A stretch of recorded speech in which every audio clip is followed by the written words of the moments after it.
The massive space station hung in the darkness like a metal city. Its spinning rings caught the light from nearby stars and threw it back in brilliant flashes.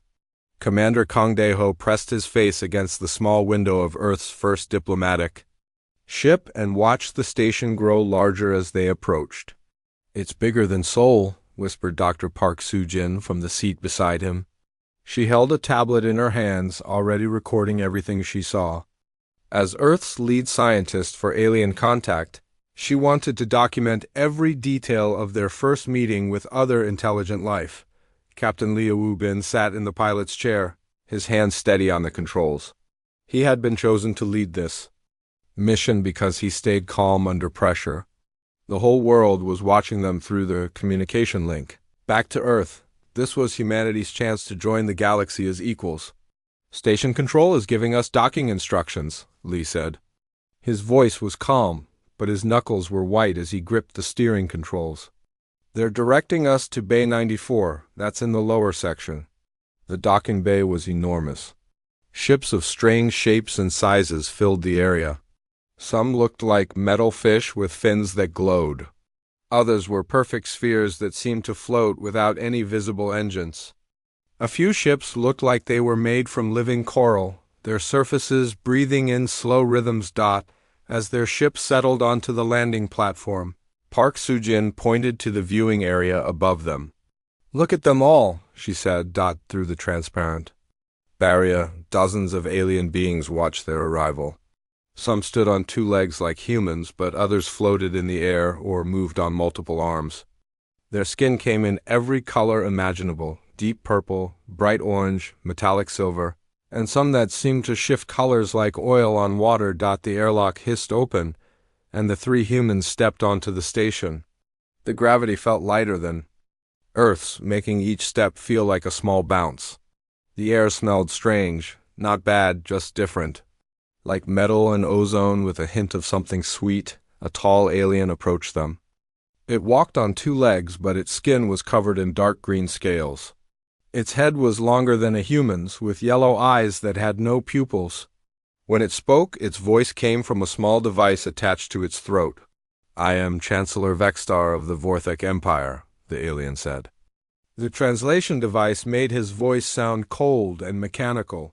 "You are the representatives from the planet you call Earth." Commander Kang stepped forward and bowed slightly, the way he had been taught in diplomatic training.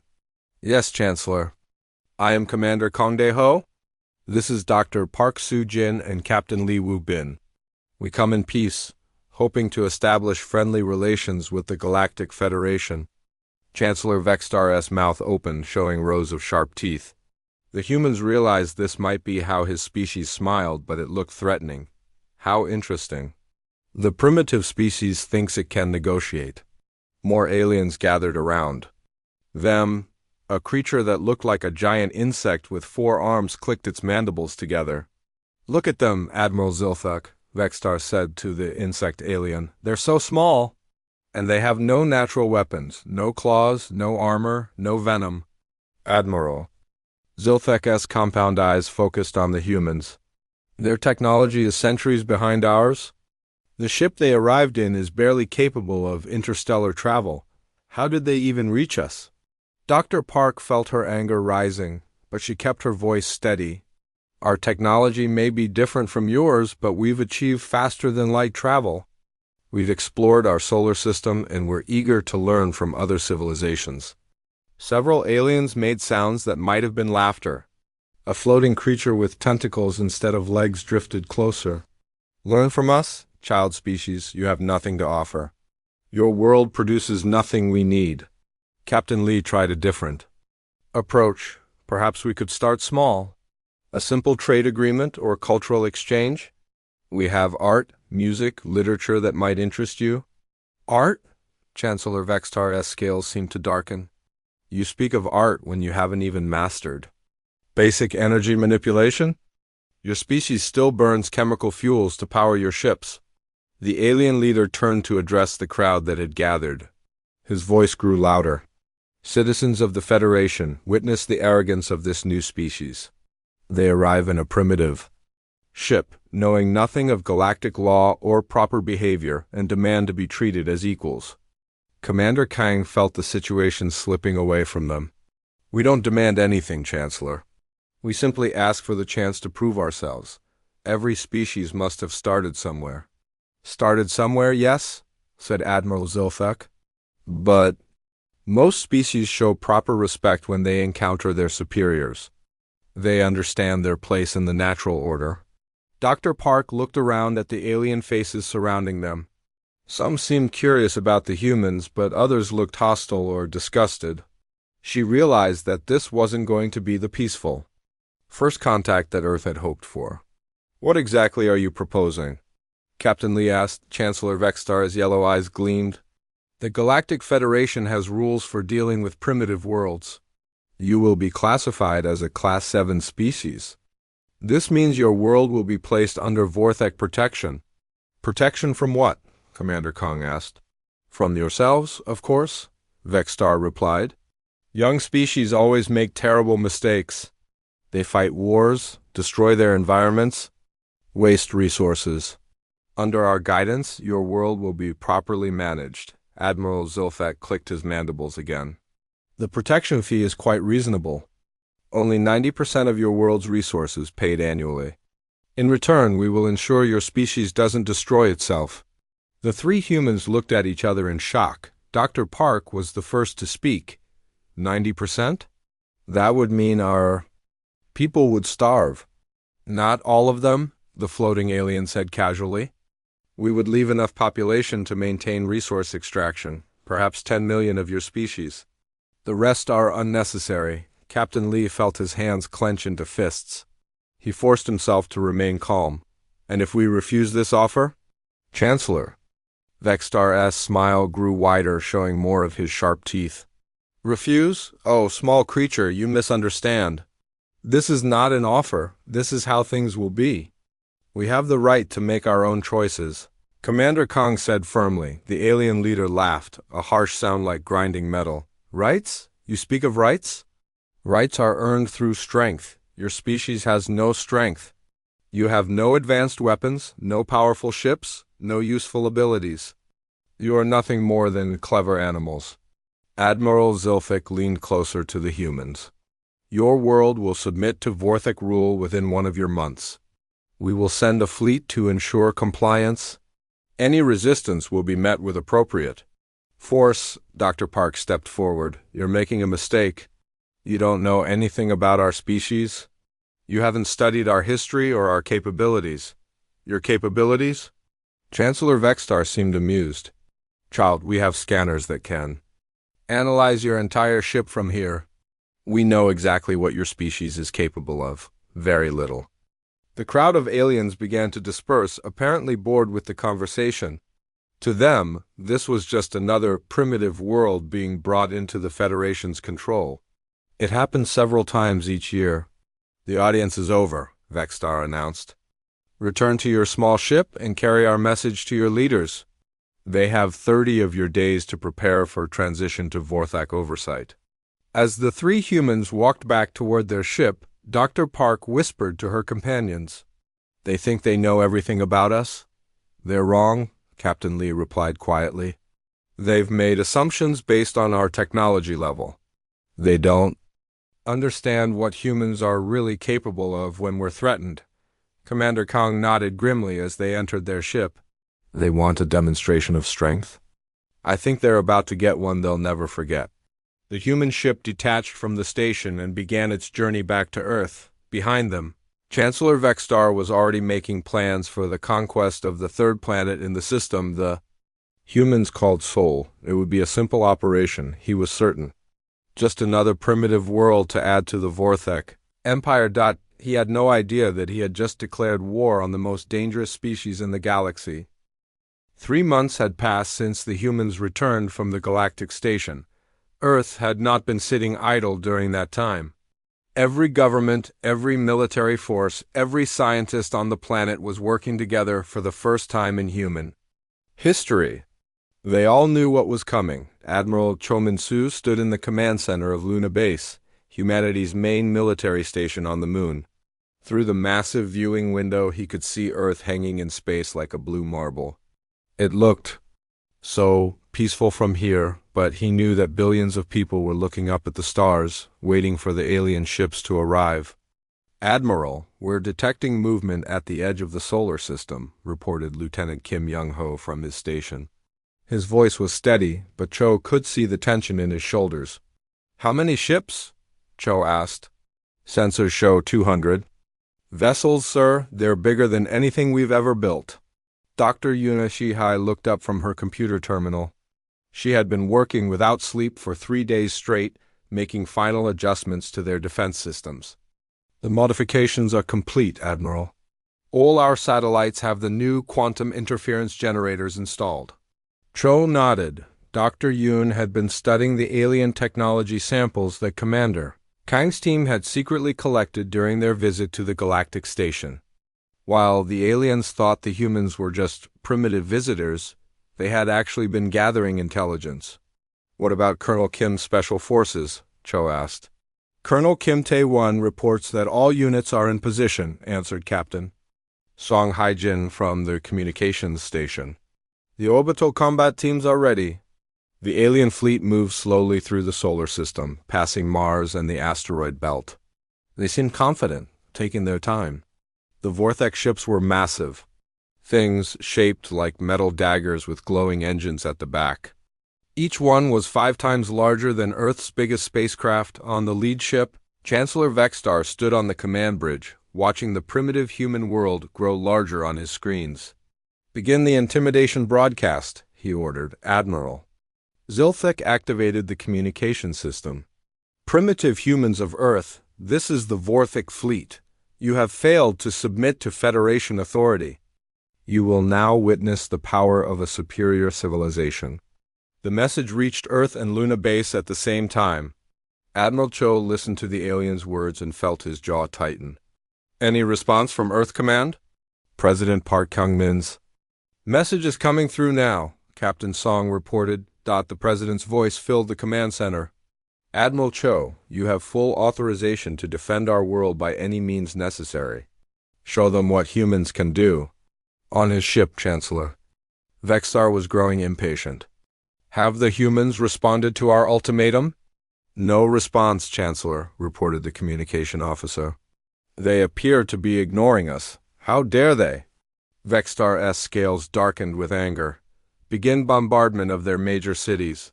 Target their primitive military installations first. The Vorthik ships powered up their weapons. Beams of energy lanced down toward Earth's surface. But something unexpected happened. The beams flickered and died before reaching the planet's atmosphere. "What is happening?" Vextar demanded. "Sir, our weapons are malfunctioning," the weapons officer reported. "The energy discharge is being disrupted by some kind of interference." Dr. Yoon smiled at her console on Luna Base. "Quantum interference generators are working perfectly, Admiral. Their weapons can't maintain coherent energy beams." But Admiral Cho wasn't celebrating yet. "They'll figure out how to compensate soon." "Enough. Launch the swarm attack." All around Earth's orbit, hidden launch tubes opened. Thousands of small ships burst out like angry insects from a disturbed nest. Each ship was barely large enough for 2 people, but they were fast and agile. Captain Na Hyun-woo led the first wave in his modified fighter craft. "All units, remember your training. These big ships aren't built for fighting small, fast targets." The Vorthak fleet watched in confusion as the tiny human ships swarmed toward them. "What are those insects doing?" Admiral Zilthek clicked his mandibles together. "Our point defense systems will destroy them easily." But the human ships didn't attack in straight lines like the aliens expected. They moved in random patterns, spiraling and diving like a flock of birds avoiding a predator. The Vorthak guns couldn't track them. "Sir, the small ships are attaching something to our hulls." A Vorthak officer reported. Engineer Song Daijin had designed the magnetic charges herself. Each one was small but powerful, designed to disrupt the alien ship's electrical systems. 30 seconds to detonation, she announced from her technical control station. The explosions rippled across the Vorthak fleet. Not enough to destroy the big ships, but enough to knock out their sensors and communication systems. Suddenly, the organized alien formation became a confused cluster of ships bumping into each other in the darkness of space. Impossible! Chancellor Vexstar shouted. How can such primitive creatures cause this much damage? Colonel Kim Tae-won led the second wave of attack. His soldiers used small craft to land on the alien ships' hulls. They carried cutting tools originally designed for mining asteroids, but now modified for a different kind of excavation. Breach the hull in 3 places, Kim ordered his team. Create confusion, then get out. The Vorthak had never experienced boarding attacks before. Their ships were designed to fight other large vessels, not to defend against small groups of soldiers cutting through their armor. The human soldiers moved through the alien ships like ghosts, sabotaging systems and disappearing before the Vorthak could respond. Dr. Lim Seok-jin monitored the battle from his laboratory on Luna Base. He had made an important discovery while studying alien biology samples. Admiral, I'm detecting something interesting. The alien life support systems are completely sterile. They've never been exposed to Earth bacteria. What does that mean? Cho asked. It means they have no immunity to our microorganisms, Dr. Lim explained. Every time our soldiers breach their ships, they're introducing Earth bacteria into their environment. Within hours, Vorthak soldiers began falling ill.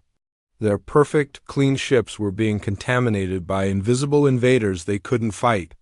The alien medical officers had no idea how to treat diseases they had never encountered. Lieutenant Commander Bae So-young had been working on a different kind of warfare. She had studied the alien communication frequencies during the diplomatic meeting 3 months ago. Admiral, I'm ready to test the psychological disruption system. Do it, Cho ordered. Bae activated her device, sending carefully crafted signals on the Vorthak command frequencies. To the aliens, it sounded like their own officers giving contradictory orders. Ships began turning away from their formations, believing they had received new instructions. Fleet Command, this is Destroyer 47. Are we advancing or retreating? Confused Vorthak captains asked. Destroyer 47, maintain position, came the reply. But we just received orders to fall back to defensive positions. The captain responded. The Vorthak fleet fell into chaos as commanders tried to figure out what orders were real, and what were the human disruption signals. Chancellor Vexstar watched his perfectly organized invasion crumble into confusion and panic. How is this possible? They're just primitives. Admiral Zilthek was studying the tactical displays. Chancellor, we've lost contact with 40% of our fleet. The remainder are reporting system failures, contamination alerts, and communication breakdowns. We have superior technology, Vexstar raged. We have larger ships, we have more firepower. Yes, sir, Zilthek agreed. But they're not fighting the way we expected? They're not trying to destroy our ships in direct combat. They're making our own systems work against us. The battle continued for 18 hours. By the end, nearly half the Vorthak fleet was limping away from Earth's orbit. Their mighty invasion force had been scattered by creatures they considered barely intelligent. As the alien ships retreated, Admiral Cho allowed himself a small smile. Send a message to Earth Command. The first wave has been repelled. But he knew this was just the beginning. The aliens would be back, and next time they would be prepared for human tactics on his damaged flagship. Chancellor Vexstar stared at the blue planet that had humiliated his forces. Send a message to the Federation Council, he ordered. Request immediate reinforcements, all available ships. How many ships, Chancellor? The communication officer asked. All of them, Vexstar replied, his voice cold with fury. We will crush these upstart primitives once and for all. The Battle of Luna began exactly 47 days after the first Vorthak retreat. This time, the aliens brought 800 ships from 4 different species. They were determined not to underestimate the humans again, Captain Na Wu floated in the cockpit of his modified mining ship, watching the massive alien fleet approach through the asteroid belt. His vessel looked nothing like a traditional fighter. It was built for cutting through asteroid rock, not space combat. But that was exactly why it worked so well against alien ships. Mining Team 7, target the big crystalline vessel on the left, Na radioed to his squadron. Remember, aim for the joints where their armor plates connect. The Kethmor ship he was targeting looked like a giant crystal formation floating through space. Its surface sparkled with internal light, and the aliens inside believed their natural crystal armor made them invincible. They were about to learn otherwise. Na activated his ship's drilling laser, originally designed to cut through solid rock. The beam struck the crystal ship's surface and began carving a precise hole through the supposedly impenetrable armor. The Kethmor crew watched in horror as their perfect defenses were sliced open like butter. "Impossible!" The Kethmor captain screamed. "Our crystal armor has never been breached." Engineer Song The-jin smiled as she monitored the attack from Luna Base. Turns out their fancy crystal armor has the same weaknesses as any crystal structure. Apply focused heat at the right frequency and it shatters. Meanwhile, Lieutenant Commander Bae So-young was testing her latest psychological warfare innovation. She had spent weeks studying the different alien communication patterns, learning how each species processed information. Activating frequency. Disruption for the Nexari energy beings, she announced. The Nexari were creatures made of pure energy, contained within specially designed ships. They communicated through electromagnetic pulses, thinking their energy-based nature made them superior to physical beings. Bae's new device sent competing electromagnetic signals directly into their ships. "What is happening to us?" The Nexari squadron leader pulsed in confusion.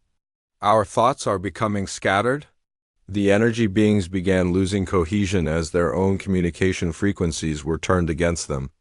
Some started flickering like broken light bulbs, while others split into multiple, smaller entities that couldn't remember what they were supposed to be doing. Dr. Lim Segujin was having even more success with his biological warfare program. The second wave of alien ships had tried to seal their ventilation systems against Earth bacteria, but they hadn't considered other forms of contamination. Release the nanobiological agents. Dr. Lim ordered. Tiny capsules launched from hidden positions throughout the solar system. When they made contact with alien ships, they released microscopic Earth organisms that the sterile alien environments couldn't handle. Not deadly diseases, but simple bacteria that interfered with their technology. The Zulahan cybernetic ships suffered the worst. Their combination of organic and mechanical parts made them especially vulnerable to bacterial contamination. Their biomechanical interfaces began failing as Earth. Microorganisms disrupted the delicate balance between living tissue and computer systems. "Our neural networks are degrading," reported a Zulahan ship captain. "The organic components are rejecting the mechanical interfaces." But the most devastating attack came from an unexpected source. Sergeant Major Kwon Jae-sung led a team of construction workers who had volunteered for military service. They didn't have advanced weapons or special training. What they had was experience working in dangerous conditions and the ability to improvise solutions with whatever materials were available. Remember, these fancy alien ships have never dealt with good old-fashioned sabotage. Kwon told his team as they approached a massive Vorthic command vessel in their industrial work pods. The work pods looked harmless enough. They were designed for building space stations and repairing satellites. But Kwon's team had modified them in ways the aliens couldn't imagine. "Use the welding torches to seal their escape pods," Kwon ordered. "Cut their communication arrays with the plasma cutters. And remember to leave some of those special presents Engineer Song made for us." Song The-jin's special presents were electromagnetic pulse bombs, built from common electronics that any human worker might have in their toolbox. They looked like ordinary power tools, but when activated, they sent devastating energy surges. Through alien electrical systems, the Vorthic crew watched in bewilderment as humans in work clothes crawled over their hull like maintenance workers. "Should we fire on them?" asked a weapons officer. "They're just workers," the ship's captain replied. "They probably got lost during the battle." By the time the Vorthak realized what was happening, it was too late. Their ship systems began failing one by one as the disguised saboteurs completed their work. Dr. Ru Donghayan was monitoring the battle from his artificial intelligence research station. He had developed something the aliens had never encountered: adaptive learning systems that could evolve during combat. The AI is analyzing their attack patterns in real time, he reported to Admiral Cho Min-soo. Every move they make teaches our systems how to counter them better. The human defense network was learning faster than the aliens could adapt. When the Nexari tried a new formation, the AI immediately calculated the best response. When the Kethmer ships attempted to concentrate their crystal weapons, the computer systems predicted their targeting and launched countermeasures before the aliens could fire. Captain Oyunji demonstrated this during her engagement with a squadron of Vorthek destroyers. Her ship's AI had learned to predict enemy movements by analyzing their engine signatures and communication patterns. Enemy ships will attempt flanking maneuver in 3.d. The AI announced the Vorthak ships moved exactly as predicted, flying directly into a trap that the AI had prepared. Electromagnetic nets captured 2 ships while focused gravity pulses disabled the others. How did they know what we were going to do? The Vorthak squadron leader demanded. Sir, it appears their computer systems are adapting to our tactics faster. Then we can change them, his tactical officer replied. The turning point came when Quan Jae-sung's sabotage team successfully boarded a Nexari energy ship. The aliens had believed it was impossible for physical beings to survive inside a vessel designed for energy creatures. The containment fields should kill any organic matter that enters. The Nexari ship's controller pulsed to his crew, but humans had dealt with dangerous energy environments before. Quan's team wore modified radiation suits originally designed for working near nuclear reactors. The same equipment that protected Earth workers from dangerous radiation also protected them from the Nexari's energy fields. Plant the disruption devices at the main power nodes, Quan ordered as his team moved through the energy ship's corridors. The Nexari watched in disbelief as solid beings walked through their energy-based vessel. When the disruption devices activated, the ship's power grid began fluctuating wildly. The energy beings found themselves unable to maintain their form as their ship's containment systems failed. This is impossible. The Nexari commander pulsed weakly as his form began to dissipate. Physical beings cannot exist in our realm. Apparently, nobody told us that, Quan replied through his suit's communication system. As the battle continued, the alien alliance realized they were facing something completely unprecedented. The humans didn't fight like any species they had encountered before. They used mining equipment as weapons, construction workers as soldiers, and turned the aliens' own advanced technology against them. Chancellor Vextar watched from his command ship as another Vorthak vessel was disabled by what appeared to be a group of human janitors with modified cleaning equipment. This is insanity. How can a primitive species be defeating our combined fleets? Admiral Zilthik studied the tactical displays with growing concern. Chancellor, they're not fighting a conventional space battle. They're treating this like some kind of industrial accident that needs to be cleaned up. What do you mean? They're using repair techniques to break our ships, construction methods to build traps, and maintenance procedures to sabotage our systems. It's as if they see our advanced weapons as just another mechanical problem to solve. The battle raged for 3 days. By the end, the alien alliance had lost over 300 ships to an enemy that never once tried to match their firepower directly. Instead, the humans had simply outthought, outadapted, and out-innovated their supposedly superior opponents. As the surviving alien ships retreated once again, Chancellor Vextar sent an emergency message to the Galactic Federation. Council, the human species represents an unprecedented threat to galactic order. They must be eliminated immediately, using all available resources. But deep in his scaled heart, Vextar was beginning to fear that even the combined might of the entire galaxy might not be enough to stop these terrifyingly creative creatures. 6 months had passed since the Battle of Luna. The Galactic Federation was no longer sending small fleets to test human defenses. They were coming with everything they had. Operation Total Cleansing involved every military ship from 12 different alien species. Over 2,000 vessels heading straight for Earth. Admiral Han Ji-won stood on the command deck of humanity's newest orbital defense platform. The massive structure looked like a metal flower blooming in space, its petals actually being weapon arrays and shield generators. It was built using captured alien technology, but improved by human engineering in ways the original designers never imagined.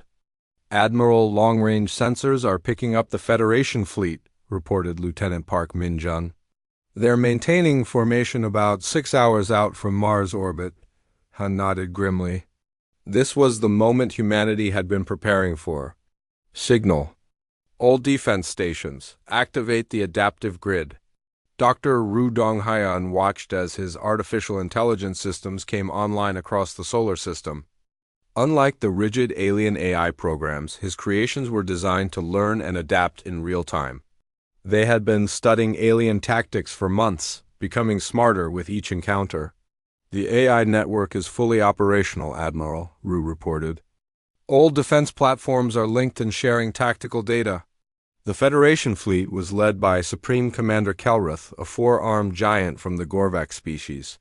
His people were known throughout the galaxy as the ultimate warriors, and he had never lost a battle. He stood in his command chamber, studying the primitive human solar system with contempt.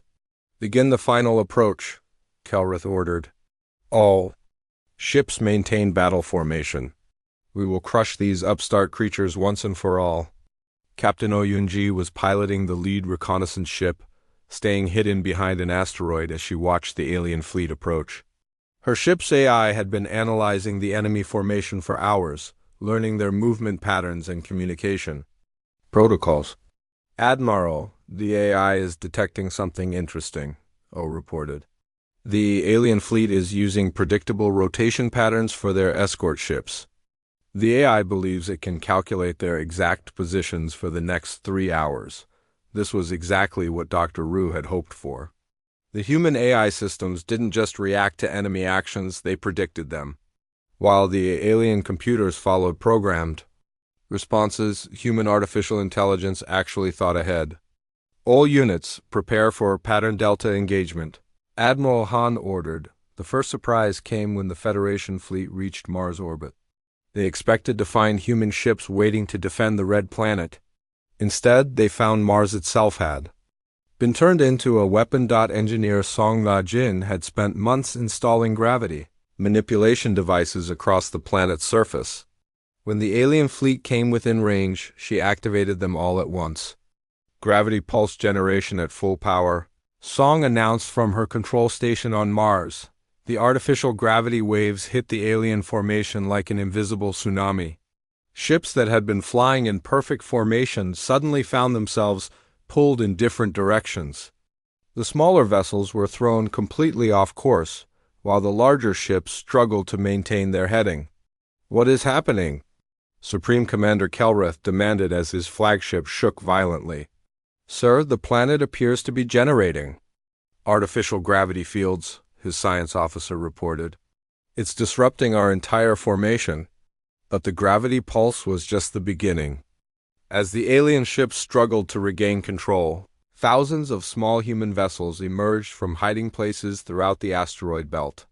These weren't the mining ships or construction vehicles the aliens had faced before.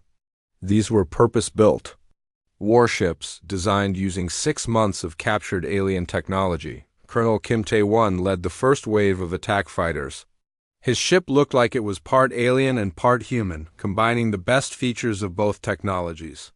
The hull was made from Kethmar crystal armor, but reinforced with human steel. The weapons were Vorthek energy cannons, but powered by human fusion reactors. Remember your training, Kim radioed to his pilots. These hybrid ships can do things the aliens never imagined. Use that advantage. The new human fighters moved through space in ways that defied alien understanding. They could accelerate faster than Vorthak ships, turn sharper than Nexari vessels, and absorb damage better than Kethmar crystal craft. They were the perfect combination of alien technology and human innovation. Sergeant Major Kwon Jae-sung was leading a very different kind of mission. His team was no longer pretending to be maintenance workers. They had become the solar system's most feared boarding specialists, able to infiltrate and disable any alien vessel. Target the Gorvik command ship, Kwon ordered his squad. Supreme. Commander Kelrith needs to learn what happens when you threaten Earth. The Gorvak were supposed to be the galaxy's ultimate warriors, but they had never faced humans in close combat. Kwon's team used stealth technology captured from Nexari ships, making them nearly invisible as they approached the alien flagship. Boarding.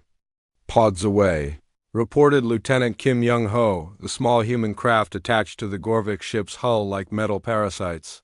Kwon's team cut through the armor using plasma torches designed for underwater welding on Earth. The aliens had shields that could stop energy weapons, but they had never considered that humans might use simple cutting tools. Inside the Gorvak ship, chaos erupted. The four-armed warriors were individually stronger than humans, but they fought like formal duelists. Kwon's team fought like a pack of wolves, coordinating their attacks and using the ship's own corridors against the defenders. Humans in Corridor 7, a Gorvik warrior reported before. Kwon's team disabled him with a modified construction taser. Dr. Lim Seok-jin had been working on a new form of biological warfare. This time, instead of using bacteria to disable alien systems, he was using Earth. Plants, specifically modified moss that could grow in the vacuum of space. Release the biological agents, Dr. Lim ordered. Thousands of tiny capsules spread across the battlefield, each one containing spores of the modified moss. When they made contact with alien ships, the moss began growing immediately, spreading across hulls and into ventilation systems. Sir, there appears to be some kind of plant growth covering our outer hull, a Zulahan ship captain reported. The moss wasn't dangerous by itself, but it interfered with the alien sensors and communication systems. More importantly, it made the ships look diseased and corrupted, which had a devastating psychological effect on the alien crews. Captain Oh Yoon-ji demonstrated the true power of human adaptive AI during her engagement with a squadron of Nexari energy ships. Her ship's computer had learned to predict their movement patterns so accurately that it was firing at positions where the enemy ships would be, not where they currently were. Impossible. The Nexari squadron leader pulsed. They are firing at empty space, but we keep flying into their shots. The human AI is calculating our movement patterns faster than we can change them, another Nexari responded. It knows where we will be before we do. The battle continued for 8 hours. The Federation fleet, despite outnumbering the humans 10-1, found themselves being systematically dismantled. Every advantage they thought they had was turned against them by human ingenuity. Lieutenant Commander Bae So-young had developed a new psychological warfare technique that targeted the aliens' command structure. She had learned to imitate the communication signatures of higher-ranking alien officers, sending false orders throughout the enemy fleet. All ships, this is Supreme Commander Kelrith, Bae transmitted using a perfect mimicry of the Gorvik leader's voice. Fall back to defensive positions immediately. Half the alien fleet began retreating, while the other half stayed in attack formation. The confusion spread through their ranks as ship captains tried to figure out which orders were real on his flagship. The real Supreme Commander Kelrith watched his perfect formation collapse into chaos. How are they doing this? We have superior numbers, superior technology, superior training. His tactical officer studied the battle reports with growing concern. Sir, they're not fighting like any species we've encountered. They're adapting faster than we can respond. Their AI systems are learning our patterns while our computers still follow the same programs. As the Federation fleet retreated for the third time, Admiral Han allowed herself a moment of satisfaction, but she knew this was far from over. The aliens would be back, and next time they would be desperate. On his damaged flagship, Supreme Commander Kelrith sent an emergency message to the Federation Council. The human species cannot be defeated by conventional means. They fight without honor, without rules, without limits. They must be destroyed completely, or they will destroy us all. The greatest military mind in the galaxy had just admitted that a supposedly primitive species had outsmarted him completely. 1 year had passed since the humans first met the Galactic Federation. The war had spread far beyond Earth's solar system. What started as an alien invasion had become something much more dangerous for the Federation. The humans were no longer defending their home. They were hunting. Captain Seo Min-jun piloted his deep space reconnaissance ship through the outer regions of the Vorthek Empire. His vessel was completely invisible to alien sensors, using stealth technology that combined captured Federation equipment with human improvements. The ship looked like empty space even when viewed directly. "Target system ahead," reported Navigator Li Yun from her station. "Intelligence reports indicate this is a major mining operation using slave labor." Seo studied the sensor readings on his screen. 3 planets stripped bare of resources, with orbital stations processing the extracted materials. Thousands of alien workers from dozens of different species, all laboring under Vorthek supervision. "How many guard ships?" Seo asked. "Only 12 vessels," Li replied. "They're not expecting any threats this deep in their territory." Dr. En Yan-su worked frantically at her communication station. She had achieved something the galaxy thought impossible: faster-than-light communication that couldn't be intercepted. The breakthrough had come from studying how human brain neurons fired electrical signals, then applying that concept to quantum physics. "Connection established with the resistance networks," Dr. An announced. "I'm receiving signals from 47 different slave worlds." This was humanity's most important discovery. For thousands of years, the Galactic Federation had kept different species isolated from each other. They controlled all communication between worlds, making sure no species could organize resistance movements. But human quantum communication technology changed everything. "Patch me through to the slave workers on those mining platforms," Captain Seo ordered. Dr. An nodded and activated the new communication system. Suddenly, alien workers who had never been allowed to speak to other species could hear voices from across the galaxy. Species that the Federation claimed were primitive or dangerous were talking to each other for the first time. "This is Captain Seo of the Human Liberation Fleet," he transmitted. "We know you've been forced to work against your will. We're here to change that."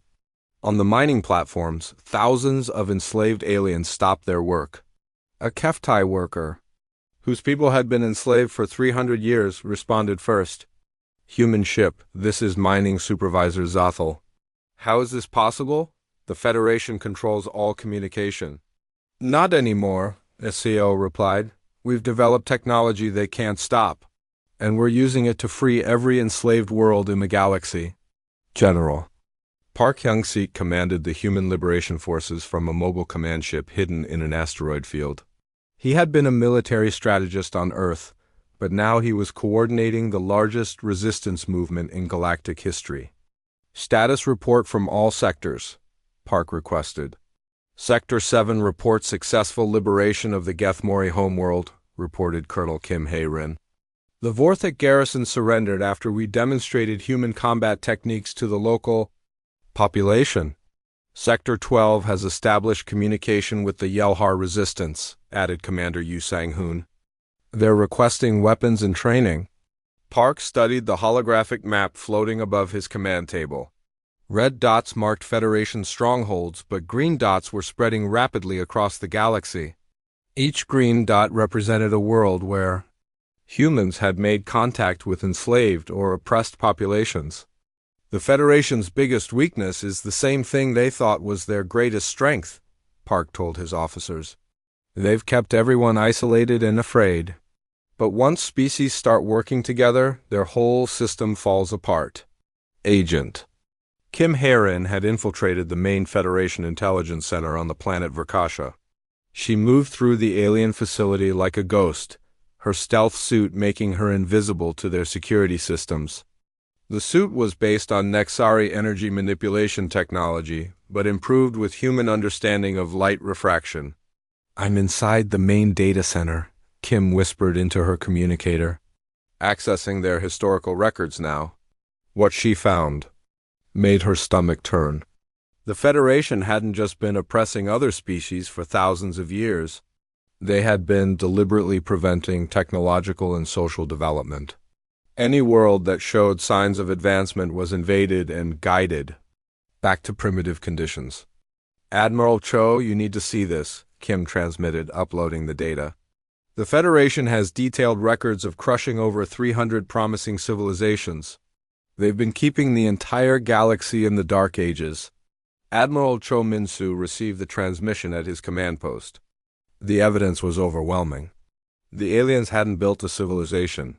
They had built a prison that covered the entire galaxy. Send this information to every resistance cell, Cho ordered. Every species needs to know what the Federation has been doing to them. Commander Yu Sang-hoon led a strike force to the Nexari homeworld. His mission wasn't to conquer the planet but to liberate it. Intelligence reports indicated that most Nexari were actually peaceful energy beings who had been forced into military service by their government. Civilian population centers are not to be targeted, Yu reminded his pilots. We're here to free people, not destroy them. The human ships arrived at the Nexari homeworld using tactics the Federation had never seen before. Instead of attacking the military installations directly, they broadcast messages to the entire population. Nexari citizens, this is Commander Yu of the Human Liberation Fleet. We know your government has been forcing you to fight against your will. We offer you an alternative. The response was immediate and overwhelming. Thousands of Nexari civilians began abandoning their assigned duties and joining the human-led resistance. The Nexari military found themselves outnumbered by their own people. Dr. Kim Soo-jin had been working on translation protocols that allowed different species to share knowledge freely. Her breakthrough came from studying how children learn languages, then applying those principles to alien communication methods. The knowledge-sharing network is active, Dr. Kim reported from her research station. Species that haven't been allowed to communicate for centuries are now exchanging scientific and cultural information. The results were immediate and dramatic. The Keftai, who had been classified as primitive builders, shared architectural techniques that revolutionized space station construction. The Yelhar, supposedly simple farmers, provided agricultural methods that could feed entire star systems. The Geth-Mori, dismissed as mere artists, contributed aesthetic principles that improved everything from ship design to weapon efficiency. It's incredible, Dr. Kim continued. Every species the Federation suppressed actually had unique knowledge and abilities. The Federation was afraid of what might happen if everyone worked together. Captain Lee Yoon commanded a mixed fleet of human and liberated alien ships as they approached the Federation stronghold at Kelnver. The combined fleet was unlike anything the galaxy had ever seen. Human tactical flexibility merged with alien technological specializations created new forms of warfare. Remember, we fight together as equals, Lee announced to her diverse crew. No species is superior to another. That's what makes us stronger than the Federation. The battle for Kelnver lasted only 6 hours. The Federation defenders, trained to fight individual species using predictable tactics, couldn't handle a coordinated assault by multiple species working in harmony. Human creativity combined with alien technological knowledge created strategies that no single species could have developed alone. As Federation worlds fell one by one to the liberation forces, Chancellor Vextar sat in his command chamber, staring at reports of defeat after defeat. His perfect galactic order was crumbling, and it was all because of one species he had dismissed as primitive. How many worlds have we lost contact with? Vextar asked his intelligence officer. Over 200 systems, Chancellor. The resistance is spreading faster than we can contain it. Admiral Zilthik brought the worst news of all. Sir, we're detecting human communication signals throughout Federation space. They're coordinating resistance movements on a galactic scale. Vextar felt something he had never experienced before, genuine fear. The humans weren't just fighting a war. They were awakening the entire galaxy to possibilities that had been suppressed for millennia. Activate the ancient weapons, Vextar ordered desperately. If we cannot rule the galaxy, then perhaps it should not exist at all. But even as he gave the command, Vextar knew it might already be too late.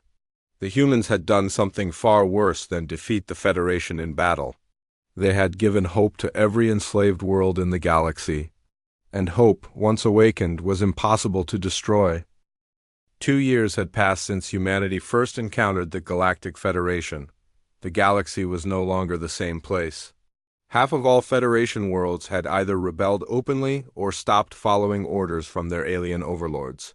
The war had become something much bigger than anyone had imagined. Fleet Admiral Choi Byum-soo stood on the bridge of the Liberation, humanity's largest warship. Around him, officers from 12 different species worked together at control stations. The bridge looked like a meeting place for the entire galaxy, with beings of every shape and size coordinating the largest military operation in galactic history. Status report from all sectors, Admiral Choi requested. The HFY construction fleets have completed the orbital shipyards at Kepler Station, reported Commander Park Hyo-jin. We're now building ships faster than the Federation can destroy them. The Yelhar agricultural worlds are producing enough food to supply our entire coalition, added Lieutenant Colonel Song Min-soo. No one in the Liberation Forces will go hungry. And the Gethmori have designed new ship hulls that are 30% stronger than Federation armor. Finnish Captain Ru J-WOK. Admiral Choi smiled. This was what the Federation had always feared. When different species worked together instead of competing, they achieved things that none could accomplish alone. Dr. Kim Soo-jin monitored her translation. Networks from the Liberation's Communication Center. Her quantum translation system now connected over 800 worlds, allowing instant communication between species that had been isolated for thousands of years. Admiral, I'm receiving urgent messages from the core Federation worlds, Dr. Kim reported. Something big is happening. The messages were confused and frightened. Federation citizens who had never questioned their government's authority were suddenly learning the truth about their empire. They discovered that their glorious civilization was built on the oppression of countless other species. Many Federation worlds are requesting to join the Liberation Coalition, Dr. Kim continued. Even some Vorthak colonies want to break away from their home government. This was humanity's greatest victory. They hadn't just defeated the Federation in battle. They had convinced the Federation's own people that their cause was wrong. On the Federation capital world of Vorthak Prime, Chancellor Vextar faced the greatest crisis in his species' history.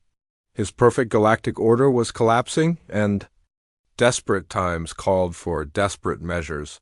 Activate the destroyer protocol, Vextar commanded. His science officer hesitated. Chancellor, the ancient weapons haven't been used for over 10,000 years. We don't fully understand how they work. I don't care. Vextar shouted, his scales turning black with rage. If we cannot rule the galaxy, then we will cleanse it of these rebellious species. The ancient weapons were artifacts left by the galaxy's previous rulers, a mysterious species that had vanished long ago. The Federation had built their empire on the ruins of this older civilization, but they had never dared to use the most dangerous technologies they found. Captain Lee Dai received the first warning from her deep space scouts. Admiral, we're detecting massive energy signatures from the Federation core worlds. Something's powering up that we've never seen before. Dr. An Yan-soo immediately began analyzing the energy readings. These power levels are off the charts. Whatever they're activating could destroy entire solar systems. Fleet Admiral Choi felt ice in his veins. The Federation was preparing to commit genocide on a galactic scale rather than accept defeat. All fleets begin immediate evacuation of threatened worlds. Priority goes to civilian populations. But humanity had been preparing for this possibility. Commander Shin Junho led the evacuation coordination teams using human logistics expertise, combined with alien transportation technology. Ships from dozens of species worked together to move billions of beings to safety. Evacuation fleets are deploying to all major population centers, Shin reported. The Nexari energy beings are providing power for the transport ships, while the Kethmer are creating emergency shelters. Agent Kim Hayrin had infiltrated the Federation's weapon control facility. She moved through the heavily guarded complex using every stealth technique she had learned during 2 years of war. Her mission was simple but critical: stop the ancient weapons before they could fire. "I'm inside the main control chamber," Kim whispered into her communicator. "The weapon systems are larger than anything I've ever seen." The ancient technology filled vast underground chambers beneath the Federation capital. Massive crystalline structures pulsed with energy that seemed to bend space itself. Kim could feel the power radiating from the weapons, even through her protective suit. "Kim, you need to get out of there," Admiral Troy's voice crackled through her communicator. "Those energy levels are dangerous to organic life." "Negative." "Admiral," Kim replied, "I can see the main control systems. If I can disable them now, we can save billions of lives." "Captain Lee, you led a special forces team toward the Federation capital world. Their ships were the fastest vessels in the Liberation fleet, designed using combined human and alien technology. They had to reach Kim before the ancient weapons activated. ETA to target 4 hours, Lee announced to her team. "Remember, our job is to extract Agent Kim and any intelligence she can gather about those weapons." But Kim was already working on more than just intelligence gathering. She had found the weapon control systems and was using every sabotage technique she had learned. The ancient technology was incredibly complex, but it shared some similarities with Federation equipment she had dealt with before. "I'm installing disruption devices at the main power nodes," Kim reported. "If these work, it should cause a cascade." Failure in the weapon systems. Dr. Lim Seok-jin monitored the ancient weapon signatures from his science station. "Admiral, those weapons are preparing to fire. Target appears to be the liberated worlds in the outer systems." "How much time do we have?" Admiral Choi asked. "Based on the energy buildup patterns, approximately 6 hours until full activation." The 6 hours became the most desperate race in galactic history. While Agent Kim worked to sabotage the weapons from inside, Captain Lee's rescue team fought. Through Federation defenses and Commander Shin's evacuation fleets moved millions of beings to safety. "Kim, what's your status?" Lee asked as her team breached the outer defenses of the weapon facility. "I've disabled 3 of the 5 main power systems," Kim replied. "But the remaining 2 are protected by some kind of energy field I can't penetrate." "Can you get out of there?" Kim looked at the pulsing crystalline structures around her. The ancient weapons were still building toward activation, and she was the only person in position to stop them. "Negative. I need to finish this." "Dr. Kim." Soo-jin suddenly spoke up from her communication station. "Agent Kim, I'm detecting something in the ancient weapon systems. They're not just Federation technology. There are translation protocols buried in the control systems." "What does that mean?" Admiral Choi asked. "It means the original builders designed these weapons to respond to multiple species," Dr. Kim explained. "Agent Kim, try speaking to the weapons directly. Use the universal translation protocols I'm sending to your suit." Agent Kim received the translation data and activated her suit's communication system. "Ancient weapon systems, this is Agent Kim of the Liberation Coalition. We request that you cease activation procedures." For a moment, nothing happened. Then, incredibly, a voice responded. Not through Kim's communicator, but directly into her. "Mind. Query. Who speaks for the United Species?" Kim realized that the ancient weapons were not just weapons. They were intelligent systems designed by a species that had faced the same choice the galaxy faced now: cooperation or destruction. "I speak for 12 species working together as equals," Kim replied. "We seek to liberate the galaxy from oppression, not destroy it," verification required. "Display evidence of interspecies cooperation." Kim activated her suit's recording systems, showing the ancient intelligence everything that had happened over the past 2 years. Human and alien crews working together, liberated worlds choosing cooperation over conquest, former enemies becoming allies. The ancient voice was silent for a long moment. Then verification complete. Weapon systems deactivating. Warning. Current. Galactic Authority structure deemed incompatible with peaceful development. Recommend immediate governmental transition. Throughout the Federation core worlds, the ancient weapons powered down. Chancellor Vextar watched in horror as his ultimate weapon turned against him. System message received. His science officer reported, the ancient weapons are broadcasting to all Federation worlds. They're declaring the current government illegitimate. Captain Lee's rescue team reached Agent Kim just as the weapon systems completed their shutdown. Kim, are you all right? Kim looked around at the now silent crystalline structures. Better than all right. I think we just made some very powerful friends. The ancient weapons had been waiting for 10,000 years for species to prove they could work together peacefully. Humanity and their allies had finally passed the test. 3 years had passed since humanity first arrived at the Galactic Station as hopeful diplomats. Now, President Moon Jin-soo stood before the First Democratic Galactic Assembly, a gathering unlike anything the galaxy had ever seen before. Representatives from over 300 species filled the massive chamber, each one having an equal voice in shaping their shared future. The assembly hall was built on the ruins of the old Federation capital, but it looked nothing like the cold, intimidating structures the aliens had preferred. Human architects had worked with designers from dozens of species to create something beautiful and welcoming. The walls curved like ocean waves, with crystal windows that caught starlight and spread it in rainbow patterns across the room. 3 years ago, our species were told we had no value. President Moon began his speech. We were called primitive, worthless, barely more than animals. Today, we gather as equals to build something the galaxy has never known, a civilization based on cooperation instead of domination. In the audience, former Chancellor Vextar sat quietly among the Vorthak delegation. His scales had turned gray with age and stress, and he no longer wore the symbols of absolute authority. The Vorthak people had chosen new leaders after learning the truth about their empire's crimes. The human was right, Vextar whispered to his aide. We were the primitive ones. We never learned that strength comes from lifting others up, not keeping them down. Dr. Jang Hyojin led the Truth and Reconciliation Commission from her office in the rebuilt capital. The walls were covered with documents and recordings that told the real history of the galaxy. For thousands of years, the Federation had hidden the truth about the species they had oppressed and destroyed. We've documented over 500 civilizations that were deliberately kept from advancing.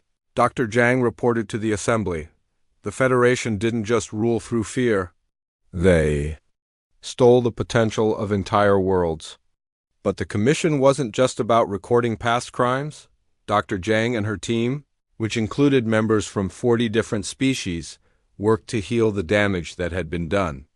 They helped former Federation worlds transition to democratic governments, and they facilitated meetings between species that had been enemies for centuries. The Keftai and the Zulahan have agreed to share technology, Dr. Jang announced during one session. 2 species that the Federation kept at war for 300 years are now working together to build better ships, Admiral Kim Woo-jin commanded. The Galactic Peacekeeping Service from his flagship, the Unity, the ship's crew looked like a small version of the Galactic Assembly, with beings from dozens of worlds working side by side. Unlike the old Federation fleets that enforced oppression, the Peacekeepers protected developing worlds from exploitation. Status report from Sector 7, Admiral Kim requested during his daily briefing.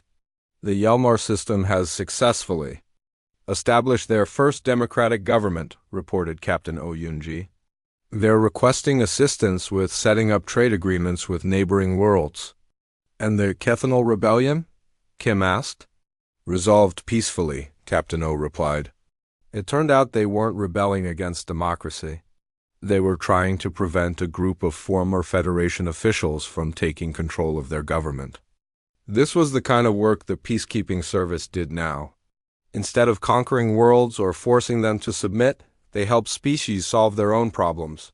Human diplomatic techniques, combined with alien knowledge and resources, created Solutions that worked for everyone. Commander Park Yun-young prepared her ship for humanity's most ambitious mission yet. The Horizon was the first vessel designed entirely by the cooperative Galactic Alliance. It combined the best technology from every member species, creating something that surpassed anything the old Federation had ever built. Final systems check complete, reported her chief engineer, a Nexari energy being named Fluxara. All hybrid technologies are functioning perfectly. The ship itself was a marvel of interspecies cooperation. The hull was made from Kethmer crystal, strengthened with human steel alloys. The engines used Vorthek energy technology, improved with Yelhar agricultural power systems. The computer networks combined human adaptive AI with Zulahan cybernetic processing. Our mission is to explore beyond the galactic rim, Commander Park announced to her mixed-species crew. We're going to discover what wonders exist beyond our home galaxy. Dr. Kim Soo-jin worked in the ship's communication center, monitoring signals from across the galaxy. Her quantum translation network now connected over 1,000 worlds, allowing instant communication between any species in the Alliance. Commander, I'm receiving a message from the Andromeda Galaxy, Dr. Kim reported. It appears to be a greeting from another civilization. Commander Park felt excitement building in her chest. Can you translate it? The signal is complex, but it seems to say, "Welcome to the larger community. We have been waiting for your galaxy to mature enough for contact." Back on Earth, the planet that had started this galactic revolution looked much the same as it always had. Cities still sparkled with lights at night, oceans still reflected the sun during the day, and humans still went about their daily lives. But everything had changed in ways that couldn't be seen from space. Children in schools learned about dozens of alien cultures alongside their own history. Scientists collaborated with researchers from hundreds of worlds to solve problems that no single species could handle alone. Artists created works that combined human imagination with alien perspectives, producing beauty beyond anything either could achieve separately. General Park Hyung-sik, now retired from military service, taught at the Galactic Military Academy. His students included young officers from every member species, all learning the principles that had won the war: cooperation, creativity, and respect for all forms of life. The Federation made one critical mistake, Park told his mixed species class. They assumed that different meant inferior. They never considered that diversity could be a source of strength. A young Vorthek officer raised her hand. General, how did humans know that working together would be more effective than domination? Park smiled. We didn't know it would work. We just knew that the alternative was unacceptable. We couldn't stand by and watch other species suffer when we had the power to help them. On the former Federation capital world, a memorial had been built to honor all the species that had been destroyed or oppressed over the millennia. The memorial was simple, a garden where plants from 1,000 worlds grew together, creating something more beautiful than any single world could produce alone. Former Chancellor Vextar visited the memorial every day. He had requested this duty as part of his rehabilitation, spending his remaining years tending to plants that represented the civilizations his empire had destroyed. They forgave us, he said to a visiting journalist. After everything we did, the humans and their allies offered us redemption instead of revenge. That may be the most alien thing of all. The journalist, a young human named Lee Min-young, recorded his words carefully. What do you think the future holds for the galaxy? Vextar looked up at the stars, where ships from hundreds of worlds traveled freely between systems that had once been isolated and afraid.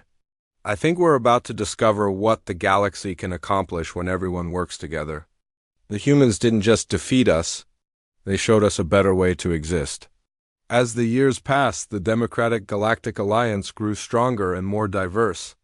New species were discovered and welcomed as equals. Ancient grudges were resolved through diplomacy instead of warfare. Scientific breakthroughs that benefited everyone became common as knowledge flowed freely between worlds. Commander Park Yun-young and her crew made contact with civilizations in 3 neighboring galaxies, all of which had been waiting for their own galaxy to mature enough for broader communication. The universe, it turned out, was filled with communities of cooperative species, all working together to explore the infinite possibilities of existence.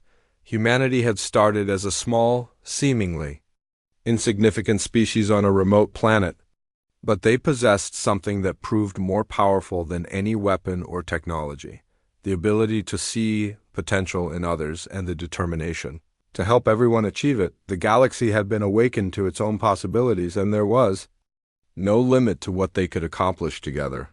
The species that the Galactic Federation shouldn't have aggravated had done something far more dangerous than defeating them in battle. They had taught an entire galaxy how to dream of a better future, and then made those dreams come true. In the end, humanity's greatest victory wasn't conquering their enemies. It was turning their enemies into friends and then working together to build something greater than any of them could have imagined alone.